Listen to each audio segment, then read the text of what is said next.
Hi.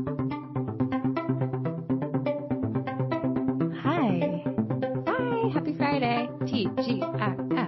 TGI Friday Philosophy. That's right. What's up, Wallis? What are we learning about today? What are we philosophizing on? Today we are philosophizing on Wabi-Sabi, a very mysterious, mercurial philosophy. I feel like everyone cool has the Wabi-Sabi book. Like if you know someone who has a cool sense of style, they definitely have the Wabi-Sabi book somewhere in their house. Maybe even 2 copies. Honestly true. But if you're really living the Wabi-Sabi lifestyle, you wouldn't have to because you don't need to. Unless 2 people who both have the Wabi-Sabi book moved in together. Oh, I see. I see who we're talking about now. Yeah, only cool people have it, and they definitely have 2. So when you were meeting Ethan and you saw it on his shelf, were you like, check, check? I was, but then I also, you know how much of a psychopath I am? I check the binding on a book to see if someone's actually read it or not. They've cracked it open. What if they're a very neat reader? Then good for them, but I'm going to judge them. I'm such a messy book reader. Like, I will fuck up your book. I'm sorry. I'm maybe going to destroy it.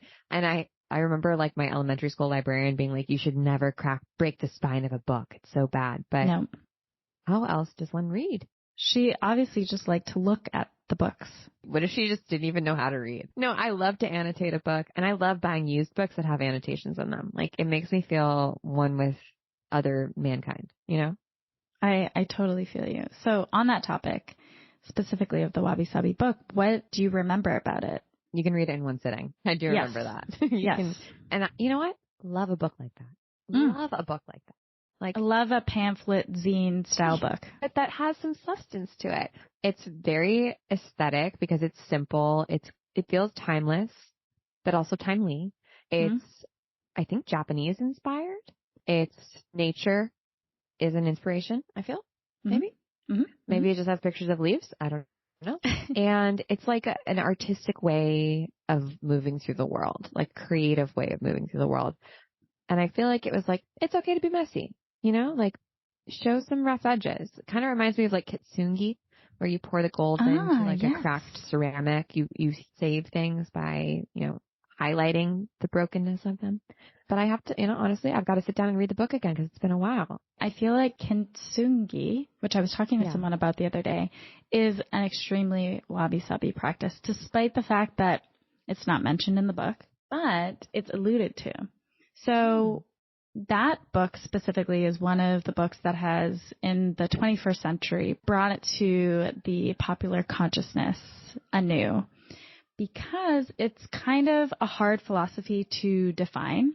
There's not a lot of historical references to wabi-sabi because a lot of Japanese intellectuals and Zen Buddhist philosophers who practiced this philosophy didn't feel that it could be defined, and it kind of goes against some of its own ideals. It doesn't want to be contained, but we're going to talk a bit about it. Love that. First rule of Wabi-Sabi is don't talk about Wabi-Sabi. Yeah, very Fight Club, as you mentioned.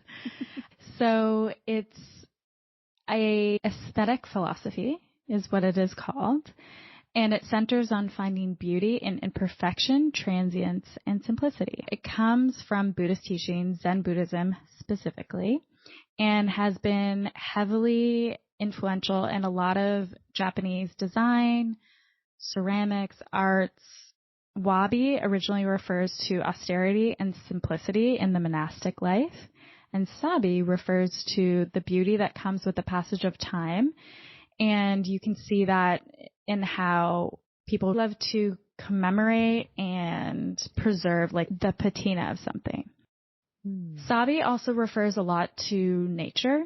So a huge component of Wabi-Sabi is referring back to nature. So is Wabi-Sabi like, okay, you said patina. Love patina. Think about patina often. Is Wabi-Sabi like my dirty car patina, or is it like the patina that's on like a marble countertop that's been well used over many years? Like it's already kind of beautiful, or like it's already natural because it's like granite or stone, versus like my Subaru that hasn't been washed. Like, yes. would one be considered wabi-sabi and the other not? I think it depends who you ask. Oh, okay. I like that. I like that answer. But generally, wabi-sabi is referring to elements found mostly in nature and natural materials. A lot of the post-industrial materials that we are surrounded by are not usually considered part of the wabi-sabi lifestyle because they are not organic materials that could dissolve into nature and be considered one with nature. A lot of what wabi-sabi is doing is kind of saying, fuck the post-industrial plastics, because there's not a way that plastic can age gracefully and be repaired. And it doesn't come from nothingness and dissolve into nothingness. So one of the big tenets of Wabi-Sabi is that we are observing everything that can wear down, that comes from nothing or could dissolve into nothing.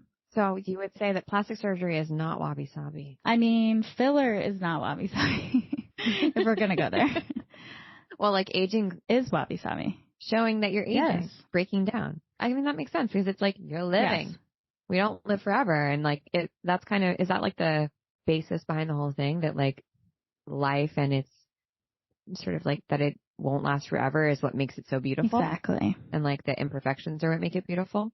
One of the main things about this perspective is you find beauty in the imperfect and the incomplete. Just as nature is always imperfect and incomplete, everything is wearing down or breaking down in nature even as it is evolving. So you can think of a caterpillar is evolving into a butterfly, but a butterfly is also, as it's evolving, dying, just as we are. The minute we're born, we start dying. Not to be all dark about it, but it's true. Yeah. And I think about the imperfect and the incomplete as a huge part of the patina. So why are we into a ceramic pot that has chips on it and we're not going to throw it out because it has a chip on it versus a perfect plastic plate? Because ultimately the imperfect is part of the beauty. And like, I don't know, when things are used, I feel like I believe in animism. Mm-hmm. That's my perspective on the world, that everything has like an essence to it, right? And yeah. like sort of like a sense memory or perspective. And like when you spill on that wooden table and it leaves a ring or a mark, it's like, well, that was from that wonderful dinner party that we had and we spilled the wine on accident. And like, oh my God, it's infused with like memory and emotion and feeling. Exactly. And part of this whole idea is an idea of sustainability and how to embody that in your everyday life and how to have objects that embody that and remind you of that way of life. So it's not just in maybe how you get to work and whether you walk or bike when possible, but it's more surrounding yourself with this philosophy through everything and the objects around you. So a more sustainable approach to design in general. Love that. I thought about this and I was like, Burning Man is kind of an example of one of the tenets of Wabi-Sabi, which is things are either devolving toward or evolving from nothingness. So you can think about the universe that is ever expanding, which is very hard to conceptualize, or you can think about Burning Man, which evolves from essentially this plot in the desert where there's nothing. And the goal is to leave no trace. So that's a huge part of everything they do there. I haven't been, but I'm sure some of you listening have been. And I think that's such a good example. It's such a cool part of the philosophy of that festival too. Yeah. What are the other tenets? So the first one is the metaphysical. Things are either devolving toward or evolving from nothingness. Are there other like core tenets of Wabi-Sabi? Yes. A spiritual tenet, which we kind of already mentioned, is truth comes from the observation of nature. So everything eventually wears down, even immaterial things like reputation, heritage, scientific theorems. So there's a relationship to the imperfect, always wearing down nature that allows you to have distance from it. Part of the other spiritual tenets in it is greatness exists in the inconspicuous and overlooked details. So sometimes the beauty is in the fissures, it's in the cracks, it's in the missing links. Or the like thumbprint that's in the ceramic that someone was making, by themselves. It might look like a mistake, but it's cool that a person was there doing that thing. Exactly. And a lot of this you can feel is very philosophical, and it's like, oh, this is a state of mind, because a lot of it is rooted in Zen Buddhism, and you can relate a lot of it to those philosophies, like the acceptance of the inevitable, the appreciation of the cosmic order. And you might be like, what is the cosmic order according to Wabi-Sabi? And it is extremely Zen Buddhist. So you're like, okay, cool, whatever, I get it. What's the point of this in my life? I think it has, I'm just thinking about this podcast, and I'm like, we can leave in the little bits and bops of like mess ups, because that's Wabi-Sabi. I mean, I definitely do, because sometimes it's weird if you take out the weird in-betweens. I was just thinking about that. Of like, I don't like listening to podcasts that are like overly produced and feel like they feel shiny, Like I like hear the shininess of them. I like when there's a little bit of a human. There's humanity to them. Hey, this is a Wabi-Sabi podcast. That's what I'm going to say now moving forward. Whenever I have a typo, I'm like, it's Wabi-Sabi. Like, look it up. Check it out. Educate yourself. You can't Google Wabi-Sabi. You have to live it. No, it made me think of something that you said, which has very much impacted me in the realm of friendship, that life is long. You never know who's going to come back around, and how, an old friendship might be revived, or a friend that you thought would be gone forever, or maybe you had a friend break up. You never know. Life is long. People come back around. And I think that has given me a lot of space to think about giving grace and forgiveness and patience in friendship in a big way. And I was like, that's kind of Wabi-Sabi. That is totes Wabi-Sabi. How many times can you say Wabi-Sabi in one podcast? Should we be like Wob-Sob? Wob-Sob. That's totes Wob-Sob. That's so WS. No, that doesn't work.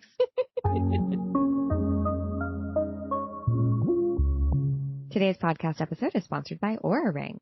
Okay, I have to admit, when I first found out about the Oura Ring, I was skeptical, because I don't know if I'm a quantifiable girly. You know what I mean? Like, MyFitnessPal wasn't great for my mental health in the early aughts, but I ended up buying an Oura Ring for my dad because I'm kind of like constantly worried about his health. I want him to live forever. So I bought one for him for Christmas a few years ago, and he influenced me to get my own. I just loved how inspired he was to take care of himself, and how he would send me his results every day after he hit his step goal, or, got an optimal amount of sleep. I got my Oura Ring when I found out I was pregnant, and it really, really supported me in ways that I couldn't even imagine, honestly, throughout my pregnancy. And one of the things I love about it is that it's like a nicer health coach. Like, I thought that my Oura Ring was going to tell me that I was like being a lazy slob. In reality, it doesn't do that. It actually tells me when to take it slower, and to maybe take a nap. And yeah, like maybe you can push yourself today, or you know what? You pushed yourself pretty hard in your workout yesterday. Today's a good day to rest and chill and maybe meditate. I love the Oura Ring so much, and I was lucky enough to join a couple of my friends in Oura's latest feature. You can check out my mention on Oura Ring's blog. And if you want to learn more about the Oura Ring or get one for yourself, I highly recommend it. Go to auraring.com/holisticism, and between May 4th and May 14th, you'll get $50 off select styles. I have the gold, like totally circular band. There's a couple different band styles. I love it. It looks beautiful next to my wedding and engagement ring. And honestly, you wouldn't even know it's a fitness tracker. It's pretty chic. So if you're curious, now's a great time to invest in yourself and your health and grab yourself an Oura Ring. I think you're going to love it.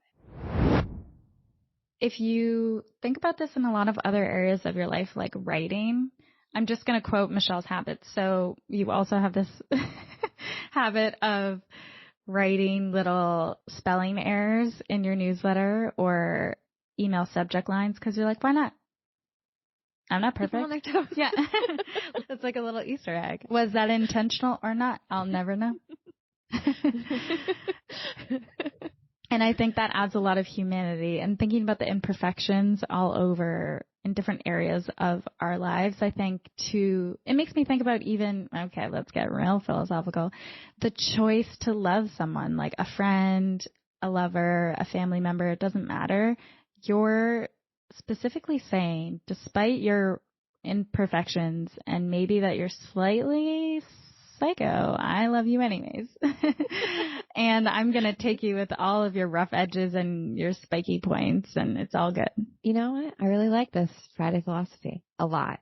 And in particular, I just like that idea that everything eventually wears down. Like all the things that you believe to be true right now, at some point you will be like, no, I think the opposite. Probably, Yeah.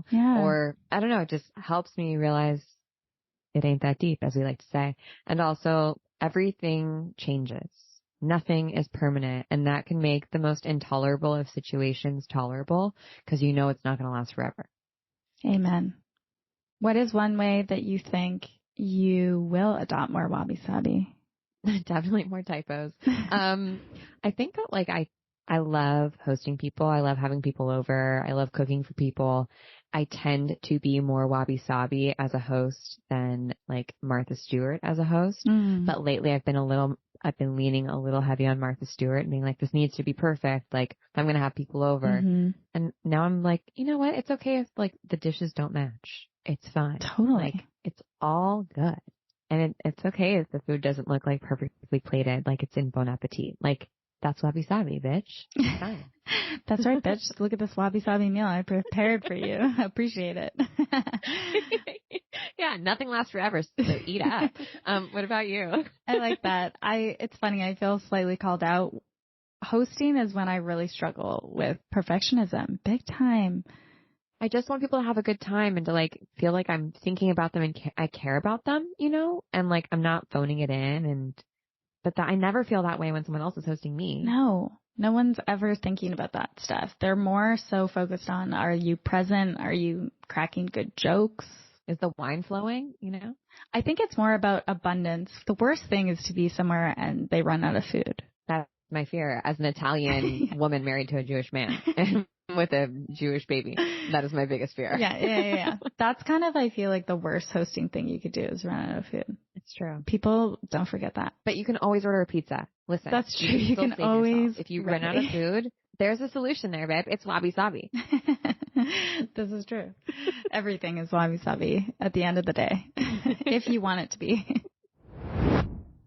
I think I really do want to try and find more vintage stuff for our apartment. I've always been a huge vintage lover, and we're slowly decorating certain parts of the apartment, but I'm intimidated by being a sucker.